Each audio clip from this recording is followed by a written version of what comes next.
날씨가 이렇게 많이 변덕스럽고 비가 많이 왔습니다. 네, 모두 피해가 없으셨기를 바라고요.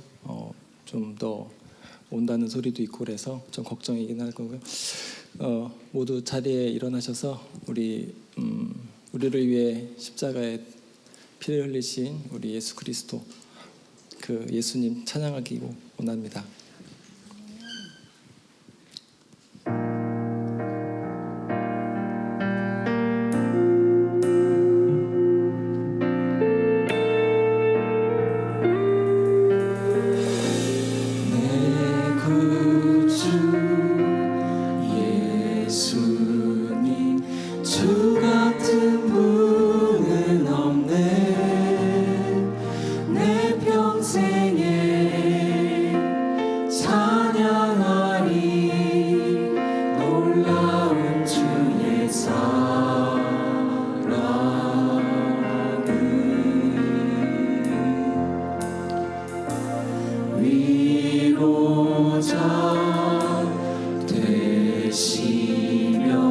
피난처 되신 주님,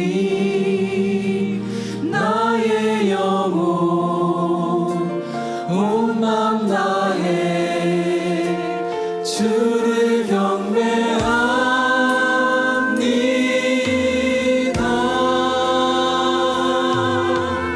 온 땅이여 주님께 외쳐라. 능력과 위엄의 왕 되신 주,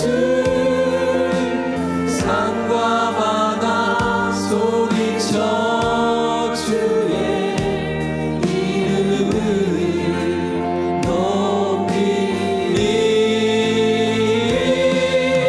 주행하니 기뻐 노래하며 영원히 주님을 사랑하리라.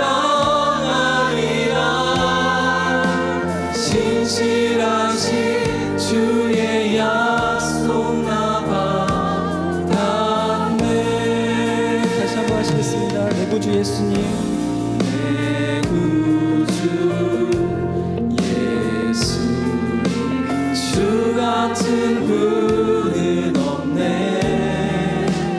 내 평생에 찬양하리.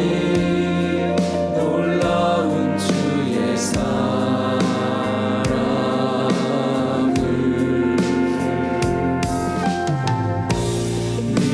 위로자 되시며 피난처 되신 주님, 나의 영혼 온 맘 다해 주를 경배합니다.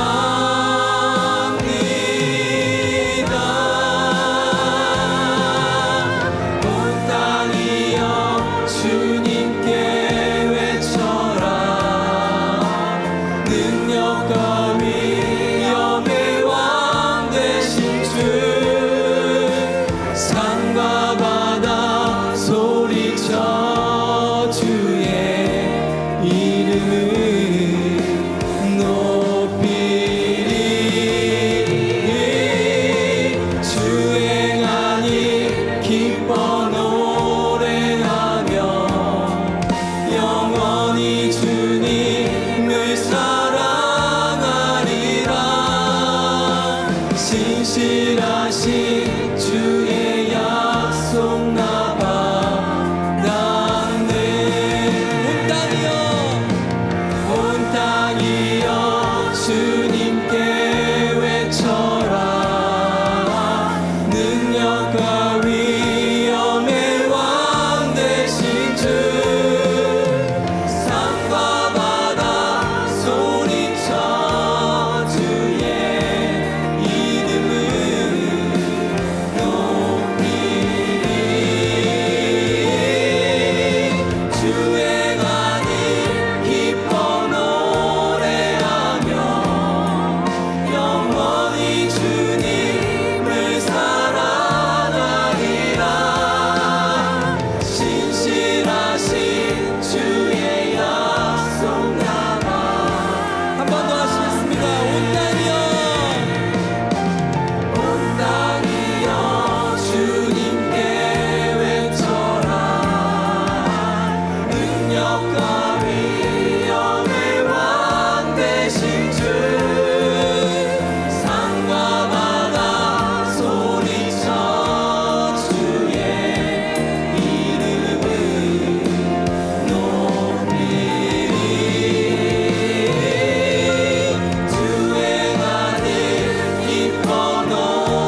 오직 하나님의 성령으로 이것을 우리에게 보이셨으니 성령은 모든 것 곧 하나님의 깊은 것까지도 통달하시느니라.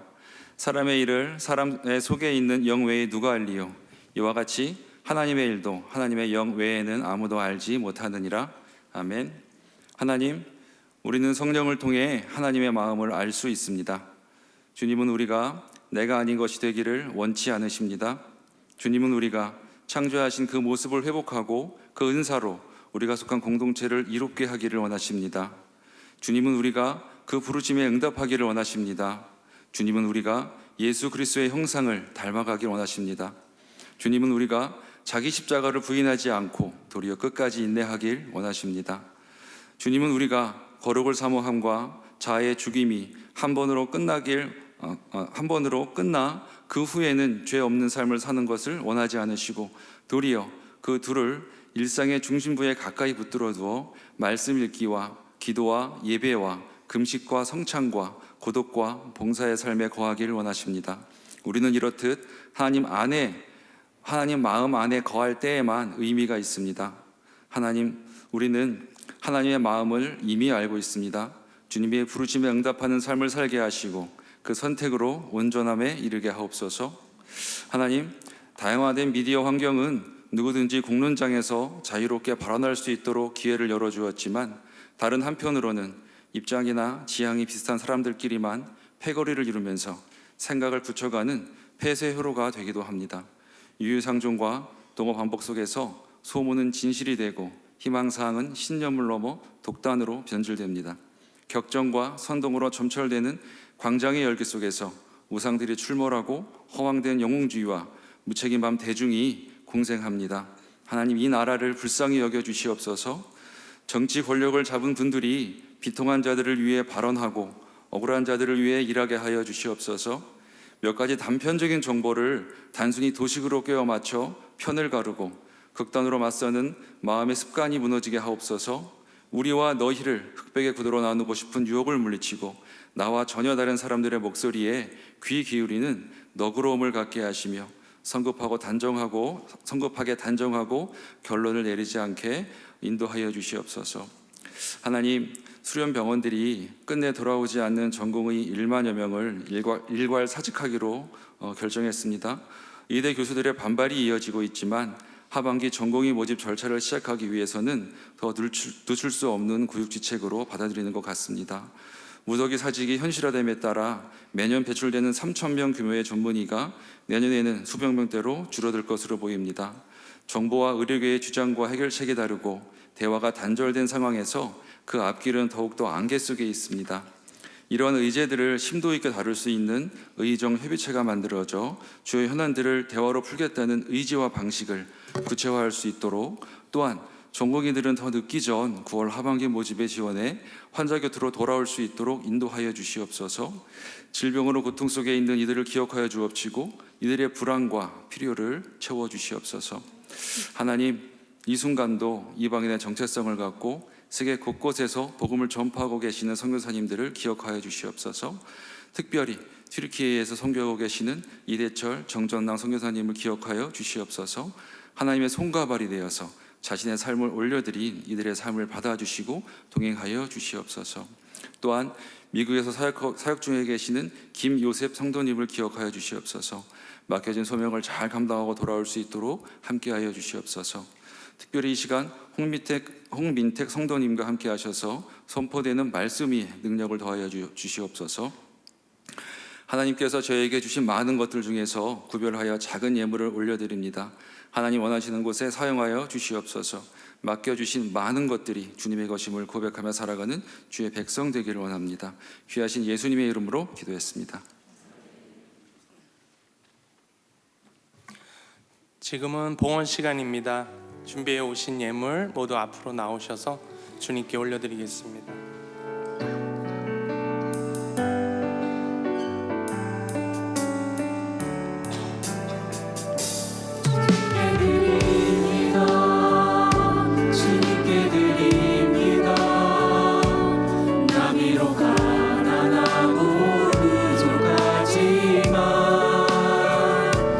주님께 드립니다.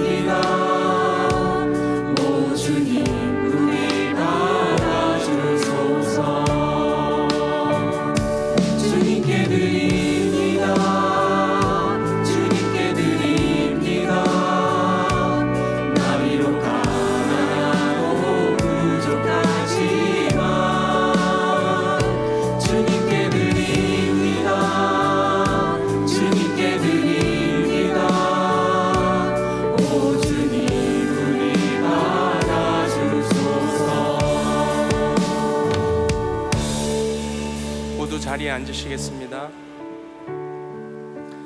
처음으로 돌아가는 우리 다음 교회에 주일 예배 나오신 모든 성도 여러분들을 주님의 이름으로 환영합니다. 특별히 오늘 저희 다음 교회에 처음 나오시거나 아주 오랜만에 방문하신 성도분들이 계시다면 그분들을 이 시간에 환영해 드리기를 원합니다. 오늘 처음 나오시거나 오랜만에 저희 교회에 오신 분들은 잠시 자리에 앉아 주시고 기존에 계셨던 우리 성도분들이 일어나셔서 그분들을 환영해 드렸으면 좋겠습니다.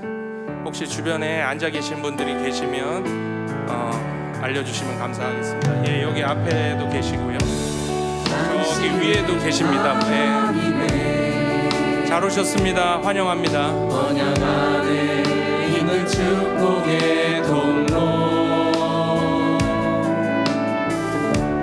당신을 통하여서 열방이 주께 돌아오게 되리. 전후좌우에 계신 분들과도 반갑게 인사 나누시겠습니다. 당신은 하나님의 언약 안에 있는 축복의 통로,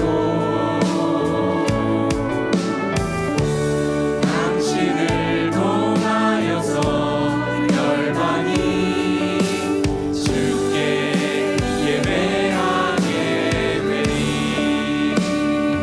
예, 모두 자리에 앉으시겠습니다. 이 시간에는 저희 원청 교회 소식 영상으로 만나보시겠습니다.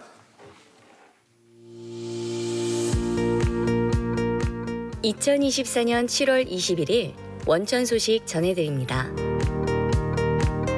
금요 예배 안내입니다. 돌아오는 금요일 저녁 7시 30분에 CTS 라디오 장중택의 예배 일기를 진행하시는 장중택 목사님을 초청하여 미라클 워십을 진행합니다. 기적과 은혜의 자리로 원천의 모든 성도님들을 초대합니다. G2G에서 다음 세대의 부흥과 회복을 위해 함께 동역하실 영상설교 작가를 모집합니다. 모집 대상은 대본 작가입니다. 관심이 있으신 분은 신요한 목사님께 문의해주세요. 부솔복지재단 할라피뇨 피클키트 및 할라피뇨 생과 판매 안내입니다. QR코드를 통해 네이버 밴드 가입 후 구입하실 수 있습니다. 자세한 문의는 임천석 센터장님께 해주세요. 극동방송 주관 FEBC 코리아 나라사랑 축제를 진행합니다. 일시 및 장소는 8월 11일 주일 오후 5시 수원 컨벤션 센터입니다. 문자 혹은 QR코드로 신청할 수 있습니다. 성도님들의 많은 참여와 관심 부탁드립니다. 이마트 24에서 근로지원인을 모집합니다. 시간은 주말 토요일 일요일 오후 1시에서 6시 함께 하실 분입니다. 자세한 문의는 이마트 24로 문의해주세요. 이상 자세한 안내는 교회 주보를 참고해주세요. 이어서 다음 교회 소식을 몇 가지 전해드리겠습니다. 다음 교회에 새로 오셔서 교회 등록을 원하시는 분은 예배 후에 지하 1층 니고데몰 새가족팀으로 가시면 새가족팀에서 잘 안내해드리겠습니다. 그리고 넥스트 교회에서 충남 금산 평화교회 8월 16일부터 18일까지 국내 선교 일정이 있는데 국내 선교 기금 마련을 위해서 커피 드립백을 판매하고 있습니다. 예배 후 지하 2층 로비에서 판매하고 있고요. 그리고 방송실에서 자막 영상 봉사자를 모집하고 있습니다. 자막 영상 봉사자로 섬기길 원하시는 분들은 이소영 성도님께 연락을 주시면 감사하겠습니다. 또 계속해서 G2G 교사 모집이 있습니다. 박인희 샘지기님께 연락을 주시면 되겠습니다. 그리고 지금 G2G 방학을 다시 한번 공지해 드리겠습니다. 다음 주 7월 말부터 9월 둘째 주까지 여름 방학에 들어가게 됩니다. 그리고 지금 사랑 2세 G2G 5, 6학년 학생들이 YBM 화성의 연수원에 가서 1박 2일 여름 캠프 중에 있습니다. 또 이어서 계속해서 GSM과 드림샘 또 넥스트 계속해서 여름에 국내 선교 및 수련의 일정이 있는데 우리 다음 세대 귀한 자녀들이 이러한 시간들을 통해서 하나님을 만나고 경험하는 귀한 시간 될 수 있게 기도 부탁을 드리겠습니다. 이어서 이은정 성도님 나오셔서 성경 봉독이 있겠습니다.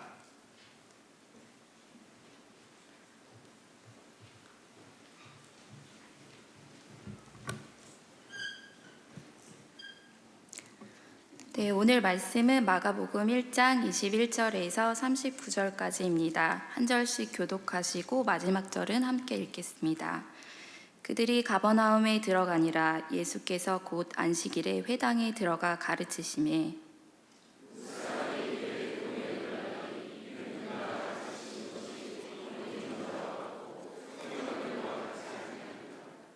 마침 그들의 회당에 더러운 귀신 들린 사람이 있어 소리질러 이르되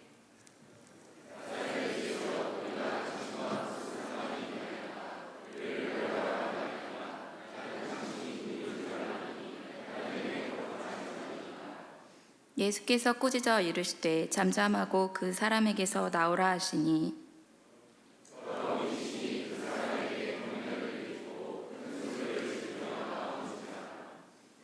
다 놀라 서로 물어 이르되 이는 어찌 믿냐 권위 있는 새 교훈이로다 더러운 귀신들에게 명한즉 순종하는도다 하더라.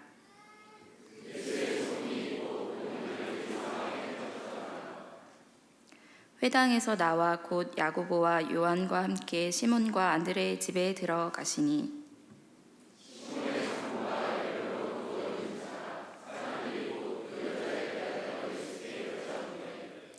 나아가사 그 손을 잡아 일으키시니 열병이 떠나고 여자가 그들에게 수종드니라.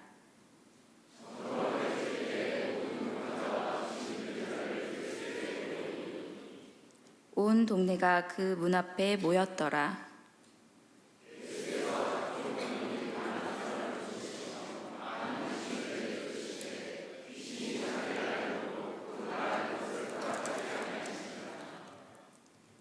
새벽 아직도 밝기 전에 예수께서 일어나 나가 한적한 곳으로 가사 거기서 기도하시더니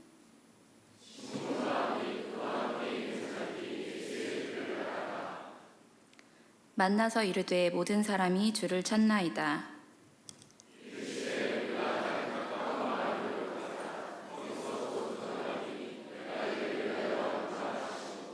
함께 읽겠습니다.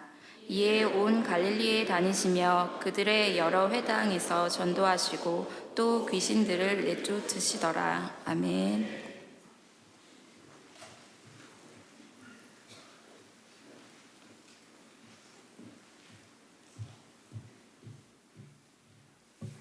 여러분 안녕하세요. 제 얼굴이 좀 지난주랑 달라지지 않았습니까? 잠깐만, 얘라고 하신 분은 어떤 근거로? 어제 어떤 일이 있었냐면 논산 그 육군 훈련소에서 팬데믹 전에는 그 침례식, 장병 침례식을 쭉 하다가 5년 만에 다시 어제 그 장병 침례식을 했습니다. 그래서 예배당에 한 3,600명 정도의 장병들이 왔고 그 중에 2,200명 정도가 침례를 받았습니다. 목사님들 한 100여 명 정도가 오셔서 그 물속에 들어가서 침례식을 하는데 가는 내내 비가 내리다가 대전쯤 지나가니까 비가 그치고 햇빛이 나더라고요. 그래서 저는 비가 내릴 걸 알고 비 맞을 각오로 갔었는데 선크림을 준비 못했다가 얼굴이 다 익었습니다. 그래서 침례를 주는데 저는 좀 단체로 침례 받는 것에 대해서 저 일일이 어떻게 확인하고 할까라고 했었는데 그래서 제가 한 100여 명 정도 한 것 같은데 다 물어봤어요. 그 침례 받으러 왔습니까? 그러면 네. 그러면은 언제부터 예수 믿었습니까? 그러면 부대 와서 믿었습니다. 그러면 예수님이 당신을 위해 죽으신 걸 믿으십니까? 네. 그러면은 예수님께서 당신의 주인이십니까? 네. 그러면 오늘 만약에 죽게 되더라도 천국 가는데 아무 문제 없습니까? 네. 다 그렇게 대답하더라고요. 그리고 또 어떤 사람은 나는 교회 안 다닙니다. 침례 받을 생각도 없습니다. 근데 기도나 한번 받으러 왔습니다. 이렇게 온 장병도 있었고 또 어떤 장병들은 또 자기는 교회 다니고 세례나 침례도 받았고 그런데 또 기도 받으러 왔습니다 해서 그렇게 많은 장병들이 침례받으면서 아주 좋은 시간, 도전이 되는 시간을 갖게 됐습니다. 그래서 제 얼굴이 지금 이렇게 많이 익었습니다. 그래서 오랜만에 따끈따끈한 열기를 지금도 가지고 있습니다. 장병들이 지금 군인들 수가 줄어서 지금 우리나라 국방에 그 인과 줄기 때문에 여러 가지 힘든 부분이 있는데 위에서 많이 기도해 주시고 우리나라 전체적인 문제인 것 같습니다. 우리가 기도해야 될 때라고 믿습니다. 오늘 설교의 제목은 예수님의 하루입니다. 저는 설교를 정하면서 제목을 정하면서 야 정말 제목 잘 졌다, 마음에 든다라고 생각을 했습니다.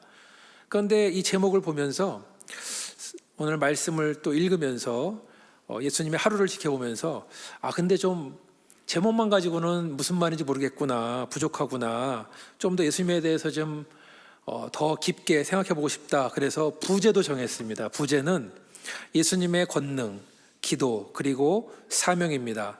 부제만 가지고 설교를 하려고 그러니까 굉장히 흔한 제목이고 굉장히 뭐 뻔한 내용인가 보다라는 생각이 들지도 모르겠습니다.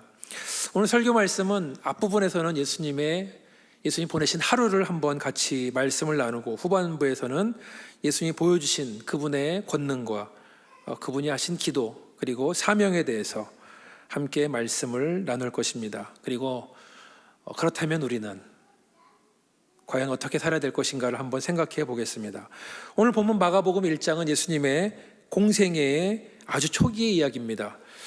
오늘 읽은 본문 말씀의 직전에 있는 말씀은 마가복음 1장 처음부터 보시면 예수님이 등장하기 전에 침례 요한이 나오게 되고 예수님 침례를 받으시게 되고 사탄에게 시험 받으시고 공생애를 시작해서 천국 복음을 전하시고 제자들을 부르신 이야기가 21절 미만에 있는 말씀 간략하게 나옵니다. 그리고 21절이 시작되는 것입니다. 그러니까 오늘 함께 읽은 본문 말씀은 예수님께서 이제 막 제자들을 데리고 본격적인 사역을 시작하시는 것입니다. 이제 제자로 막 부른 베드로, 요한, 야고보, 이 사람들은 모든 것이 새롭습니다. 아직 예수님이 누군지 잘 모릅니다. 예수님이 무슨 일 할지도 잘 모릅니다. 그리고 예수님이 우리한테 원하는 것이 무엇인가도 잘 모릅니다. 그런데 예수님이 일단 나를 따라와라. 그래서 이 사람들은 모든 것을 버리고 주님을 따라갔습니다. 그것은 우리도 마찬가지입니다. 우리가 예수 믿고 구원받았는데 그래서 언젠가부터 신앙생활을 시작했는데 예수를 처음 믿었을 때에는 믿음이 뭔지, 천국이 뭔지, 예수님은 과연 누구신지, 하나님은 어떤 분이신지 잘 모릅니다. 안디옥 교회 사역을 하면서 놀라운 일이 있는데 교회에 기존 교회에서 오신 분들도 많이 있지만 그 중에는 교회를 처음 나오신 분들이 발견되는 겁니다. 그래서 2주 전부터 교회에 처음 나오신 분들 3분 모시고 60대 70대 분 모시고 새가족 성역 공부를 시작했는데 지난 수요일 날 3분 다 예수님 믿기를 영접하는 시간이 있었습니다. 그런데 제가 보니까 이렇게 이제 정말 아무것도 모르시는구나, 말씀도 모르고 성경책도 모르고 아무것도 모르는데 믿겠다고 하시는구나, 그러면서 신앙생활 어떻게 하실까라는 생각을 했는데 그것은 하나님이 알아서 하실 것이다라는 그러한 안심을 하게 됐습니다. 예수를 믿고 난 다음에 초신자라 할지라도 계속해서 교회에 다니고 예배를 드리고 설교 말씀을 듣고 기도를 배우고 또 성경 공부를 하면서 예수님에 대해서 조금씩 우리는 알아가고 있는 것입니다. 여러분 매일매일 예수님을 조금씩 알아가고 계십니까? 어쩌면 신앙생활은 하나님이 어떤 분이신 것을 조금씩 알아가는 것입니까? 하나님은 어떤 분이신가? 성경에 나와 있고 나한테 무슨 말씀하시는가? 나는 어떻게 살아야 되는가를 조금씩 알아가는 것이 신앙생활입니다. 그리고 우리는 신앙생활하면서 예수님은 단지 우리를 천국에 보내기 위해서 구원하신 것이 아니라 이 땅에 살면서 우리에게 사명을 주시고 그 지상명령을 순종하라고 당부하신다는 것도 조금씩 알게 되었습니다. 그리고 예수님은 우리를 그분의 제자로 부르시는 것도 알게 됐습니다. 예수님은 우리의 선생님, 스승님이시고 우리는 그분의 제자인 줄 믿습니다. 근데 제자라는 것은 열심히 공부해서 시험을 잘 치르는 학생이 아니라 성경에서 말하는 제자라는 것은 예수님과 함께 살고 예수님을 따라가고 예수님 하시는 것을 보고 그대로 배우는 것을 말합니다. 결국에는 예수님처럼 하나님 주신 사명에 순종하고 사는 것을 제자의 삶이라고 말할 수 있습니다. 우리를 향하신 하나님의 계획을 발견하고 순종하고 그렇게 사는 것. 2000년 전에 예수를 직접 만난 제자들이야 예수님을 직접 두 눈으로 보고 그분의 말씀도 육성을 듣고 손도 잡아보고 그랬겠지만, 그래서 정말 제자구나라고 말할 수 있겠지만, 지금의 우리들은 직접 예수님을 본 것도 아니고 직접 육성을 들은 것도 아니고 어떻게 같은 제자라고 할 수 있습니까? 라고 누군가 물어본다면 어떻게 대답을 하시겠습니까? 저 여러분에게는 성경 말씀이 있는 줄 믿습니다. 예수님은 우리한테 하실 말들을 다 기록하신 줄 믿습니다. 그래서 우리는 말씀을 읽으면서 묵상하면서 기도하면서 성령님의 인도하심을 받고 우리의 스승 되시는 예수님을 따라가는 삶을 사는 줄 믿습니다. 아멘. 그래서 저는 오늘도 예수님을 따라가고 있습니다. 그분의 말씀을 듣고 보고 묵상하고 질문하고 있습니다. 말씀을 통해서, 기도를 통해서, 성령님의 인도하심을 통해서 제자의 삶을 동일하게 사는 줄 믿습니다. 예수님의 하루라는 제목 정말 잘 진 것 같습니다. 이제 막 예수님을 따르기 시작한 제자들은 드디어 본격적으로 예수님과 함께 가까이서 하고 있는 것입니다. 처음으로 본 예수님, 처음으로 들어본 그분의 말씀, 그분의 능력, 그분의 기도, 그분의 사명에 대해서 조금씩 알아가고 있는 것입니다. 저 여러분도 오늘 말씀을 통해서 아직은 잘 모르지만 예수님을 따라가던 제자들처럼 우리 주님이 어떤 분이신가를 오늘 이 시간에 더욱 깊이 확실하게 발견하시기를 주님의 이름으로 축원합니다. 예수님은 제자들을 데리고 가버나움에 있는 회당으로 들어가십니다. 가버나움은 갈릴리 바다 주변에 있는 마을이었고 베드로의 고향이었습니다. 그리고 이날은 안식일이었습니다. 예수님은 회당장의 허락을 받아서 회당에 있는 두루마리 성경을 펼친 다음에 그 말씀을 가지고 가르치셨습니다. 그리고 그 안에 있던 모든 사람들은 예수의 가르치심, 그분의 교훈을 듣고 깜짝 놀라서 이렇게 말합니다. 이 사람의 가르침에는 권위가 있다, 권세가 있다. 우리가 평소 듣던 서기관들의 가르침과는 차원이 다르구나. 여기서 놀랐다라는 단어를 쓰고 있는데 그것은 좀 자세히 보니까 넋을 잃다, 정신을 잃다, 감탄을 하다 이런 뜻이 들어있다고 합니다. 아마도 예수의 말씀을 들은 그 회당 안의 사람들은 예수님의 가르치심에 대해서 깜짝 놀라고 감탄을 했습니다. 그리고 그 가르침을 통해서, 그 교훈을 통해서 하나님의 권위가 함께하는 것을 느꼈습니다. 저 여러분도 예수님 말씀에, 그 권위에 넋을 잃을 정도로 놀라고 감탄하시기를 주님의 이름으로 축원합니다. 제가 하는 것이 아니라 하나님이 하시는 줄 믿습니다. 놀라운 일이 생깁니다. 회당 안에 더러운 귀신 들린 사람이 있었던 것입니다. 그 귀신 들린 사람이 소리를 지르며 이렇게 말합니다. 나사렛 예수여, 우리와 당신이 무슨 상관이 있나이까? 우리를 멸하려 왔나이까? 나는 당신이 누구인 줄 아오니 하나님의 거룩한 자니이다. 예수님은 그 귀신 들린 사람을 꾸짖습니다. 귀신을 향해 잠잠하고 그 사람에게서 나오라고 명령하십니다. 그러자 더러운 귀신은 경련을 일으키면서 큰 소리를 지르고 그 사람에게서 나옵니다. 회당에 있던 사람들은 깜짝 놀랐습니다. 회당 안에 더러운 귀신 들린 사람이 있는 것도 놀라운 일이고, 그 귀신이 예수님에 대해서 고백한 것도 놀라운 일이고, 예수의 능력으로 그 귀신을 쫓아낸 것도 깜짝 놀랄 만한 일이었습니다. 그래서 오늘 본문 말씀 27절에 보니까 이렇게 나오죠. 이는 어찌미냐, 권위 있는 새 교훈이로다. 더러운 귀신들에게 명한즉 순종하는도다. 예수님의 가르침에는 기존의 서기관들에게는 볼 수 없었던 권위가 있었고, 그 권위 아래 귀신들도 순종을 합니다. 같은 사건을 다루고 있는 누가복음 4장 30절에서는 권위와 능력으로 더러운 귀신을 명함에 나갔다라고 말하고 있습니다.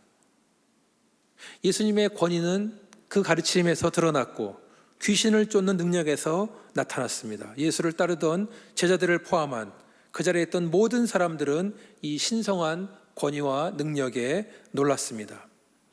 예수님의 가르치심, 그분의 교훈은 하나님 나라에 대한 말씀입니다.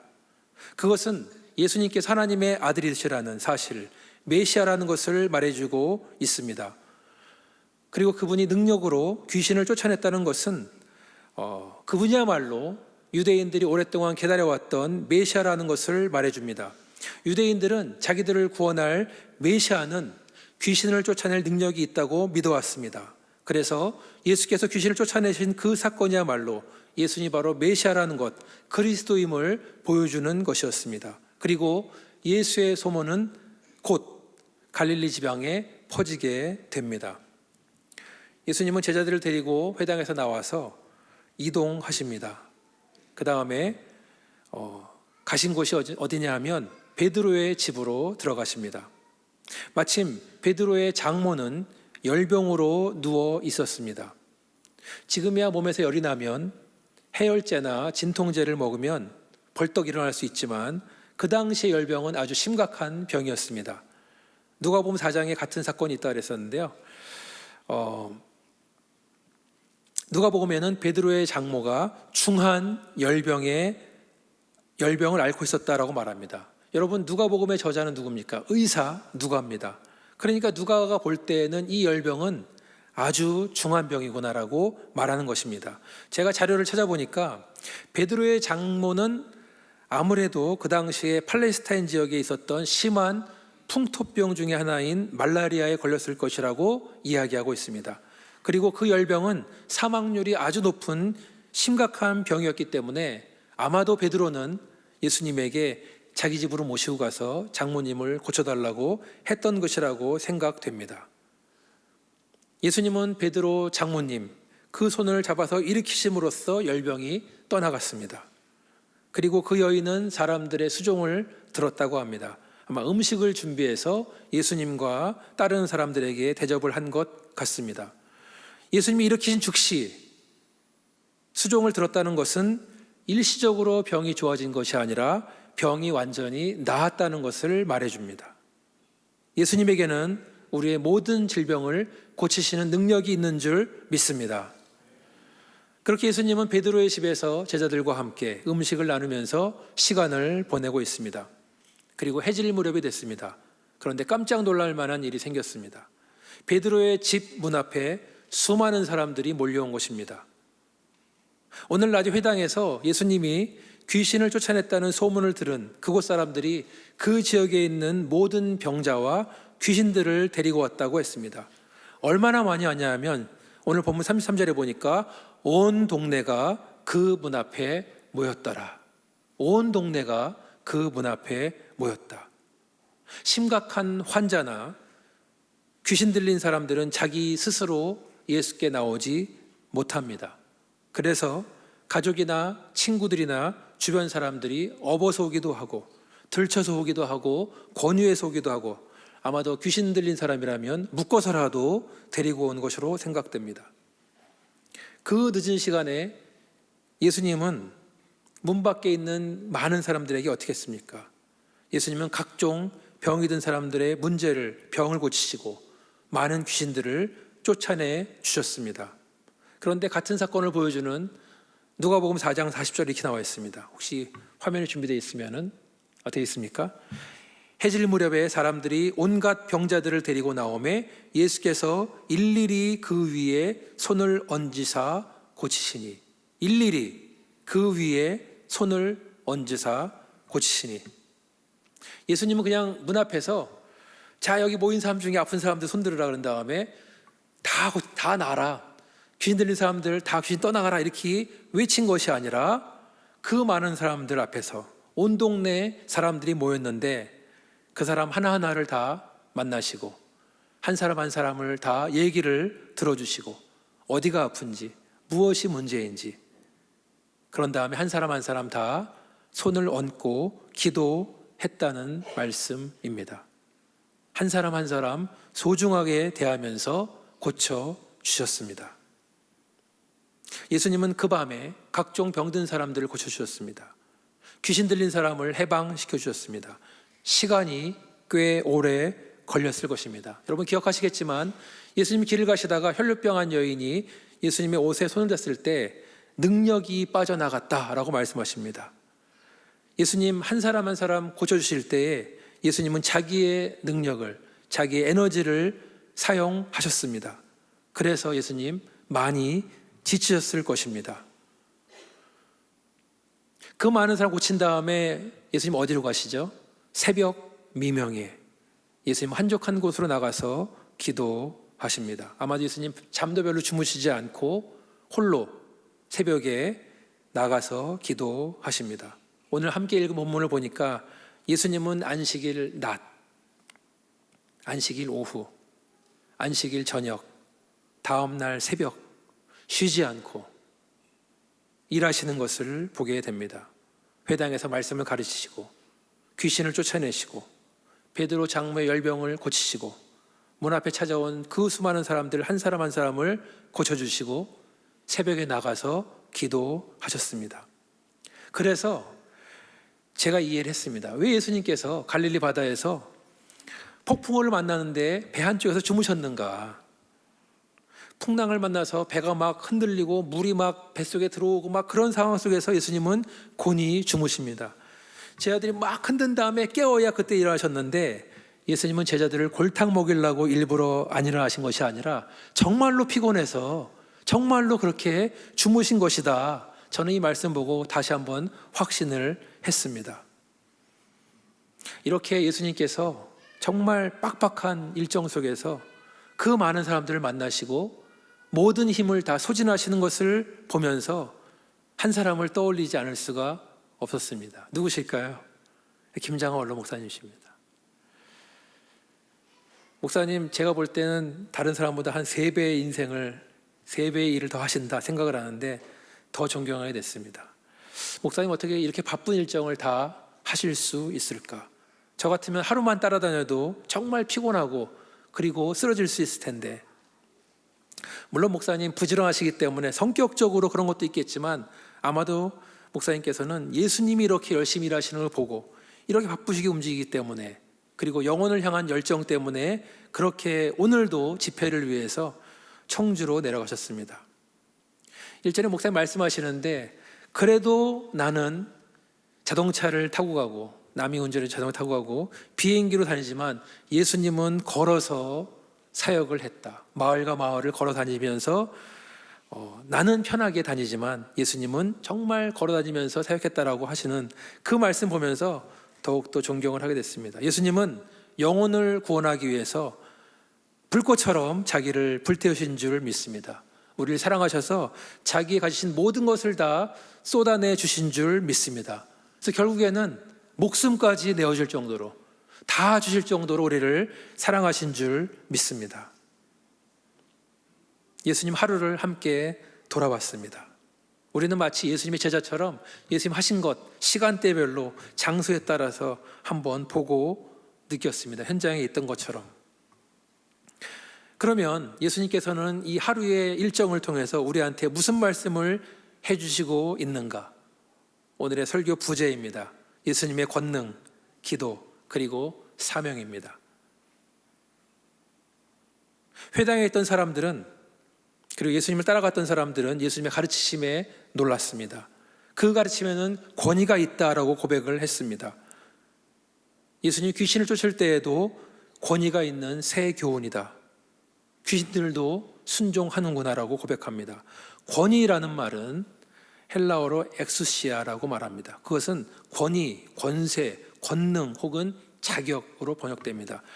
우리가 읽은 개역 개정에는 그 권위라고 말했는데 제 성경 개역 한글에는 권세라고 말하고 있습니다. 그리고 예수님은 귀신을 쫓아내심으로써 능력이 나타나는데, 능력이라는 것은 헬라어로 두나미스입니다. 그것은 능력, 힘, 파워로 번역됩니다. 두나미스라는 말에서 다이너마이트라는 말이 파생됐습니다. 다이너마이트 뭐죠? 폭탄이죠. 폭발적인 능력이 그 안에 있다라는 것입니다. 예수님에게는 권위, 엑스시아가 있었고 예수님에게는 능력, 두나미스가 있었습니다. 요한복음 1장에 보시면 예수님을 태초에 계신 말씀이다, 로고스다라고 말합니다. 그리고 말씀이 육신이 돼서 우리 가운데 거하셨다라고 말합니다. 예수님 말씀으로 우리를 구원하셨습니다. 그 권능으로 십자가로 우리를 구원하셨습니다. 그리고 우리들은 예수님의 권능에 의해서 구원을 받고 인생이 바뀌었습니다. 죄인에서 의인으로, 외인에서 하나님의 자녀로 인생이, 운명이 바뀐 줄 믿습니다. 예수님의 권위를 듣는 많은 사람들은 기뻐하고 기적을 보고 놀랐다고 합니다. 그러나 저와 여러분은 그저 놀라는 데 그치지 않기를 바랍니다. 놀라는 것이 그치는 것이 아니라 우리 인생이 바뀌게 되시를 주님의 이름으로 축원합니다. 예수님 당시에 많은 사람들이 예수님 하시는 것을 보고 놀랐어요. 오병이어를 보면서, 귀신을 쫓는 것을 보면서, 무리를 걷는 걸 보면서 감동받고 놀라고 했습니다. 그러나 그들의 인생을 주님께 바치지 않는다면 언젠가는 놀람도 사라지고 감동도 사라지고 뜨거운 마음도 사라진다는 것입니다. 그런데 정말 놀라운 것은 예수님이 그 권위와 능력으로 우리를 바꾸신 것뿐만 아니라 저 여러분에게도 권위와 능력을 주셨다는 것입니다. 여러분 믿으십니까? 요한복음 1장 12절 말씀, 자 읽겠습니다. 시작. 영접하는 자 곧 그 이름을 믿는 자들에게는 하나님의 자녀가 되는 권세를 주셨으니, 권세, 자격, 엑스시아를 주셨다는 것입니다. 그뿐만 아니라 예수님은 제자들에게 귀신을 제어하고 병 고치는 능력을 줬습니다. 누가복음 9장 1절입니다. 자 시작. 예수께서 12제자를 불러 모으사 모든 귀신을 제어하며 병을 고치는 능력과 권위를 주시고, 제자들에게 능력, 두나미스를 주시고 권위, 엑스시아를 주셨다는 것입니다. 사도행전 1장 8절 잘 아시는 말씀 같이 한번 읽어보겠습니다. 시작. 오직 성령이 너에게 임하시면 너희가 권능을 받고 예루살렘과 온 유대와 사마리아와 땅끝까지 이르러 내 증인이 되리라 하시니라. 성령이 임하시면 권능을 받는다. 힘, 파워, 두나미스를 받습니다. 예수님이 왜 우리한테 권능을 주십니까? 내 증인이 되게 하기 위해서. 목적이 분명합니다. 복음을 전하기 위해서 권능을 주시는 거예요. 병 고치는 목적이 뭡니까? 복음을 전하기 위해서. 여러분 사도행전을 보시면 알겠지만 사도행전은 성령 행전이라고 부릅니다. 예수님이 승천하실 때에 제자들에게 예루살렘을 떠나지 말고 기도하라, 그리고 약속한 선물을 기다려라 라고 말합니다. 그 선물이 바로 성령님이십니다. 예수의 제자들과 평소에 그분을 따랐던 사람들은 모여서 기도하다가 사도행전 2장에서 성령을 받게 됩니다. 그리고 성령을 받은 사람들은 변화가 됐습니다. 의심하던 사람들이 확신 속에 살게 됐고, 준비가 안 됐던 제자들은 복음 전도자로 바뀌게 됐습니다. 베드로, 요한, 야고보, 스데반, 바울 등등의 사람들이 성령을 받고 변했습니다. 여러분 평범한 어부였던 베드로, 예수님 부활하신 이후에도 뭘 할지 몰라서 그냥 옛날처럼 물고기나 잡으러 가자 이랬던 베드로도 성령을 받은 다음에 달라졌습니다. 예수를 본 적 없었던 바울은 예수 믿기 전에는 예수를 따르는 성도들과 교회를 핍박했습니다. 그것도 살기를 가지고 죽이려는 마음으로 이 일을 했습니다. 그것이야말로 하나님이 원하시는 일이라고 믿었습니다. 그런데 그가 예수를 만난 다음에 성령을 받은 후에는 복음 증거를 위해서 목숨을 바치는 사람으로 바뀌었습니다. 성령의 능력인 줄 믿습니다. 성령을 주시는 이유는 우리가 복음을 전하게 하기 위해서. 복음을 증거할 때 성령의 능력이 나타납니다. 복음을 증거할 때 하나님의 권위가 나타나는 줄 믿습니다. 두 번째, 오늘 이야기에서 우리가 얻을 수 있는 두 번째 말씀은 예수께서는 기도하셨다는 것입니다. 35절 말씀 같이 한번 읽어보겠습니다. 35절 시작. 새벽 아직도 밝기 전에 예수께서 일어나 나아가 한적한 곳으로 가사 거기서 기도하시더니, 예수님은 왜 그렇게 피곤한 몸을 이끌고 새벽에 일어나서 한적한 곳, 방해받지 않는 곳에서 기도를 하셨는가? 제자들에게 본을 보이기 위해서 기도하는 모습을 보이게 했을까? 솔직히 목사로서 새벽 기도할 때 교인들의 눈을 의식하지 않을 수가 없습니다. 그래서 제가 새벽 기도 가끔 빠지면 권사님이 와서 목사님 어제는 왜 안 나왔어요? 라고 말하시는 분도 계십니다. 새벽 기도 설교 끝난 다음에 바로 집에 가기도 그래요. 좀 앉아서 기도를 해야 사람들이 안심을 하는 것 같습니다. 그런데 만약에 여러분, 목사건 성도건 사람에게 보여주기 위해서 기도한다면 그것이야말로 비참한 것입니다. 차라리 집에 가서 한숨 더 자는 게 나을 수 있습니다. 그래서 기도할 때에는 자기 새벽 기도 나오는 거 자랑하지 않고 다른 사람 바라보지 않고 주님만 바라보며 기도하려고 애씁니다. 이것이 내 경력, 내 자랑이 아니라 주님을 향한 마음으로 주님 드립니다. 이렇게 기도합니다. 예수님 왜 첫 시간에 기도하셨습니까? 예수님은 기도를 통해서 하나님 아버지와 깊은 만남을 가지신 것입니다. 그 만남의 시간, 그때가 너무 좋아서 너무나 달콤해서 육신의 피곤함을 잊고 기도하시는 거라고 저는 믿습니다. 그리고 우리들도 예수님처럼 하나님과의 깊은 만남, 기대가 되는 시간, 즐거운 만남을 기도를 통해서 갖게 되는 줄 믿습니다. 갖게 되시기를 주님의 이름으로 축원합니다. 예수님은 크고 작은 일로 가지고 기도했습니다. 제자들을 뽑기 전에도 기도하셨고 마지막에 십자가에 달리기 전에도 기도하셨습니다. 하나님께 홀로 나가서 기도하는 것이 예수님의 습관이었습니다. 그러면 오늘 기도는 무슨 기도였을까? 36절부터 한번 보시면, 자, 읽겠습니다. 시작. 시몬과 및 그와 함께 있는 자들이 예수의 뒤를 따라가 만나서 이르되 모든 사람이 주를 찾나이다. 이르시되 우리가 다른 가까운 마을로 가자. 거기서도 전도하리니 내가 이를 위하여 왔노라 하시고 이에 온 갈릴리에 다니시며 그들의 여러 회당에서 전도하시고 또 귀신들을 내쫓으시더라. 이날 새벽에 하신 기도는, 예수님의 기도는 전도를 하기 위한, 복음 전파를 하기 위한 기도였습니다.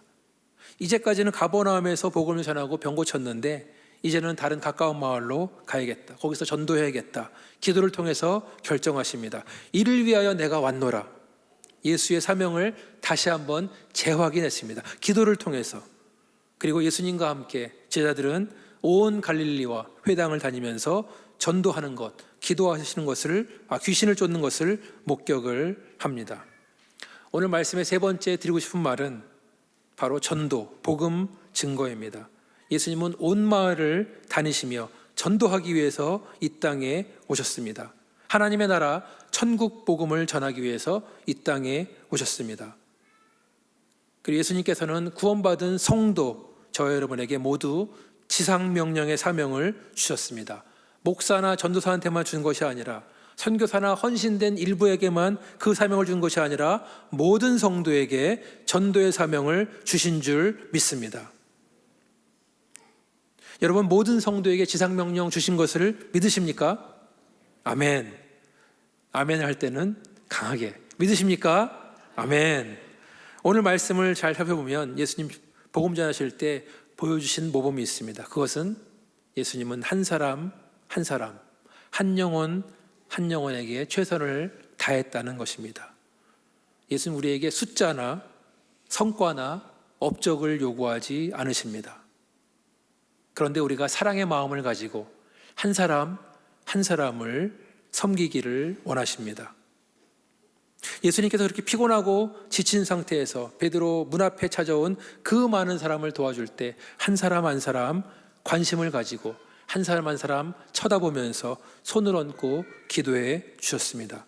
대중 속에 묻혀서 그냥 대충 운 좋게 걸려서 병 고침을 받은 게 아니라, 전혀 인격적인 교통이 없이 그냥 우연히 난 것이 아니라 한 사람 한 사람의 사정을 다 아시고 그 사람의 아픔도 아시고 눈물도 지나치지 않으시고 다 아시고 도와주셨다는 말씀입니다.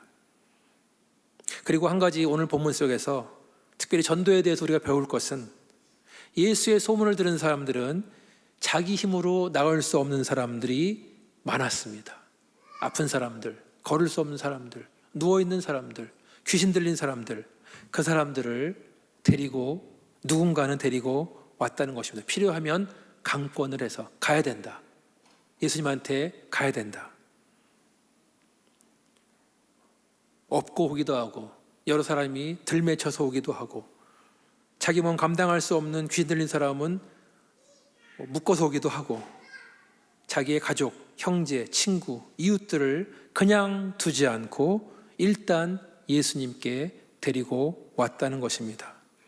예수님에게 이들을 고칠 수 있는 권위와 능력이 있다는 것을 믿고 데리고 나왔다는 것입니다. 이것이 바로 우리가 본받아야 될 전도자의 마음인 줄 믿습니다.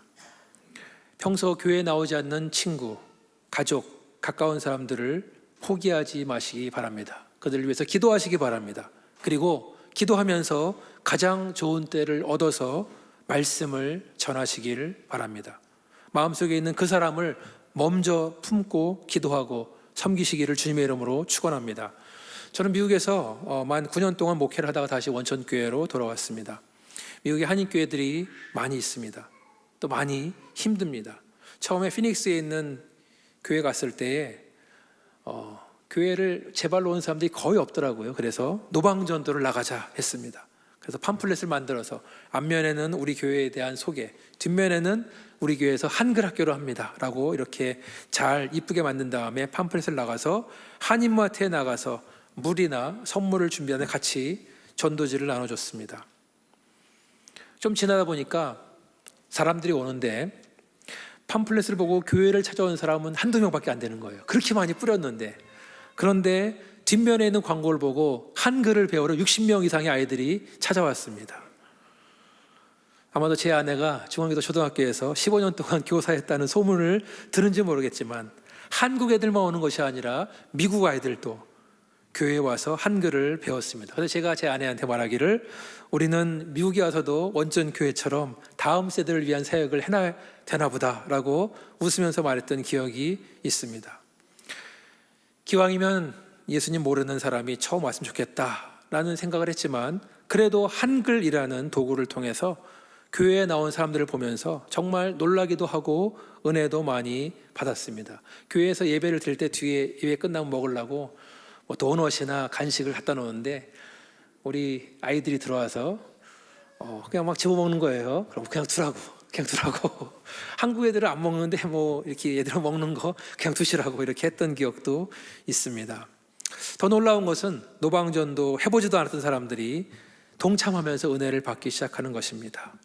그리고 노방전도만으로는 안 되겠다 하는 성도들은 이웃에게, 단골 가게의 주인에게 전도를 합니다.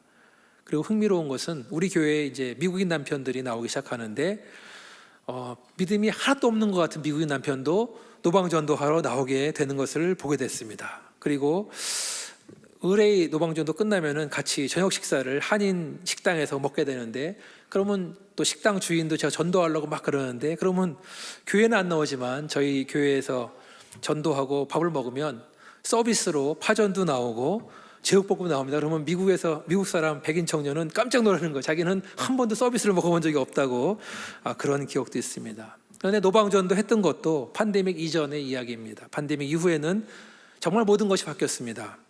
사람의 집에 찾아가서 방문을 하는 것, 전도하는 것이 힘들어졌습니다. 요새는 좀 나아졌지만 마트에서 노방전도 할 때에도 사람들 강하게 거부하는 것을 보게 됩니다. 그러나 사랑하는 여러분, 아직도 세상에는 잃어버린 영혼들이 많이 있습니다. 그리고 아직도 우리에게는 주님 주신 사명이 있습니다. 사명을 받들어 순종한다면 전도할 수 있는 방법은 계속해서 생겨나는 줄 믿습니다. 오늘 본문에도 자기 힘으로 나오지 못하는 사람들, 자동으로 가지 못하기 때문에 어떻게 해서든지 데리고 나오는 것을 보면서 우리도 그런 열정을 가지고 전도해야겠다라고 다시 한번 다짐을 하게 됩니다. 오늘 말씀을 통해서 예수님의 보내신 하루를 보았습니다. 예수님의 사랑과 그분의 사명도 보았습니다. 저 여러분 모두 예수님의 마음과 같이 되시기를 주님의 이름으로 축원합니다. 영혼을 사랑하는 마음, 한 사람 한 사람의 관심을 가지시는 그 마음, 그들에게 복음을 전하시고 아픈 곳을 고쳐주시고 그들의 필요를 채우시고 그들을 위해서 기도하셨던 주님, 주님께서는 이러한 모든 일을 감당할 수 있도록 우리에게 권위와 권능을 주셨습니다. 그 사명에 순종하시는 저 여러분 되시기를 주님의 이름으로 축원합니다. 1분 정도 기도하실 때 우리 찬양팀 나와주시고 기도하실 때 이렇게 기도하면 좋겠습니다. 주님, 우리에게 권세를 주신 것을 기억하게 하여 주시옵소서. 능력으로 살아갈 수 있도록 도와주시옵소서. 복음을 전하게 하시고 기도의 삶을 살게 하시고, 한 1분 정도 같이 한번 기도하시겠습니다. 아버지 하나님 감사합니다. 주님께서 오늘 말씀을 통해서 아버지 하나님, 정말 우리가 주님께서 자녀가 될 때 권세를 주셨는데, 권능을 주셨는데, 아버지 하나님 그 능력으로 살아갈 수 있도록 하나님 도와주시옵소서. 아버지 하나님 복음을 전하게 하시고 그들을 품게 하시고 기도하게 하시고, 아버지 하나님 주님 손과 발이 되어서 이 일을 감당할 수 있도록 하나님 도와주시옵소서. 가장 찬양하시면서 고백하시겠습니다.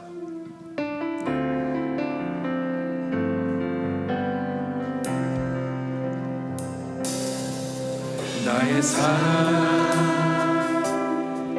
너는 어여쁘고 장귀하다 어느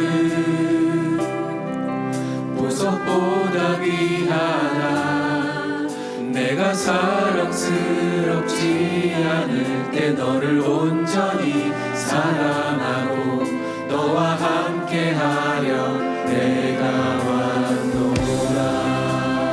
주의 사랑,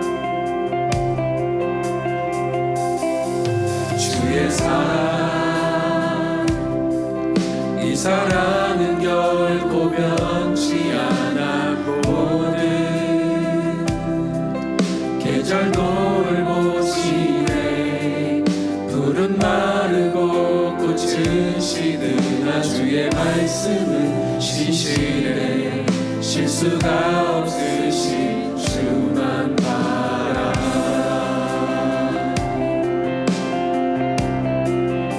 주님의 나라와 뜻이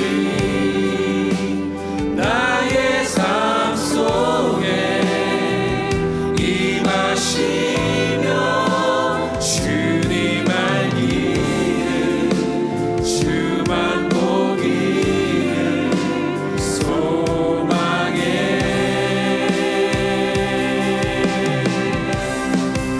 거룩히 살아가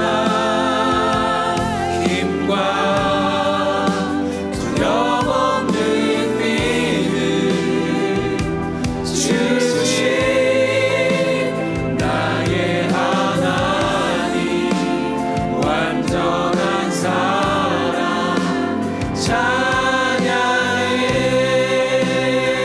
같이 한번 기도하시겠습니다. 아버지 하나님, 우리에게 하나님의 자녀된 권세와 권능이 있는 줄 믿습니다. 성령의 능력이 우리와 함께 하시는 줄 믿습니다. 우리도 주님처럼 사랑하는 삶을 살게 하여 주시옵소서. 잃어버린 영혼들을 사랑하고 그들에게 복음을 전할 수 있는 증거하는 삶을 살 수 있도록 하나님 함께 하여 주시옵소서. 이 모든 말씀을 예수님처럼 예수님 이름으로 기도합니다. 아멘.